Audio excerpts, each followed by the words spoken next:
explain to me what the methods are. And I guess my bigger question is, why do there need to be different methods of, hey, I'm ovulating, I'm going to be ovulating soon, we need to not have sex? Like, are there different theories and strains of thought in NFP? How's that work? This is fun. So there are a lot of biomarkers that can be observed. So we can use temperature, we can use cervical mucus, cervical position. We can use hormone testing. So there's a monitor that I've used that tests estrogen and LH, the second and third hormones. The egg is developing and then the egg being launched. And some methods will use a combination. Some will use one by itself. It's just different areas of research. Basically, a lot of people at the same time started researching methods of family planning that were natural. And so some used symptothermal, which is like your symptoms. Sometimes they use cervical mucus and they use their basal body temperature.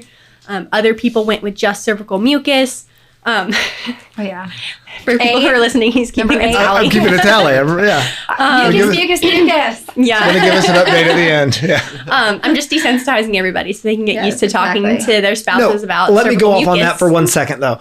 I like what you said. I'm just desensitizing everybody because it is so true. Why the heck do we have such stigmas around our bodies? Yeah. We all have bodies, right? Half of us have female bodies and the other half have male bodies. Only and two. Most of us are going to be just two. Those are the only options.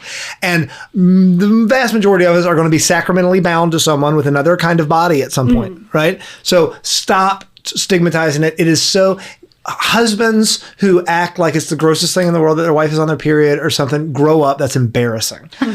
Seriously. You're sharing juices. Yeah, exactly. You're allowed to talk about it. You're allowed to recognize it. You're a child if you can't talk to your wife about her cervical mucus and her menstrual cycle. It's such a disservice to teen girls not to ever talk about cervical mucus too, because I thought something was wrong with me for a long time. Right. I was like, what is this? I'm not on my period. What's going on? And it's actually just my body showing me whether or not I'm fertile. Yeah. It's totally natural, totally normal. You're not sick. It's going to happen every cycle. And this is that brings in a whole nother topic, John Henry, on the lack of information where people think that there's something wrong with them. Right. And then they're avoiding one another during the time that they're fertile because they think that the fertile fluid and mucus is unhealthy and infection. So that's interesting. So they're not getting pregnant, and then what happens? They think they're infertile. And down the infertile route we go. Whoa. And they're getting unnecessary testing, unnecessary treatments, unnecessary expenses. It's insane. That's wild. That's cervical mucus is normal. That was totally a tangent. I love it. But then there are also some methods that just use hormonally based observations. So I like the FEM method a lot because it's a combination. It uses cervical mucus and the LH testing. Okay. It's really straightforward. You can use just the cervical mucus if LH strips are too expensive. Like there's a way that you can just do the cervical mucus. It's free to observe your cervical mucus. It's free. So I like that about it too. But the emphasis with FEM is your health. So fertility, education, and medical management, FEMM. That's where the name FEM comes from. So there are also physicians that are trained through the Reproductive Health Research Institute to treat women who actually do have underlying issues. Sure. So you can observe all of your biomarkers and you can learn about your thyroid and you can learn about like your brain.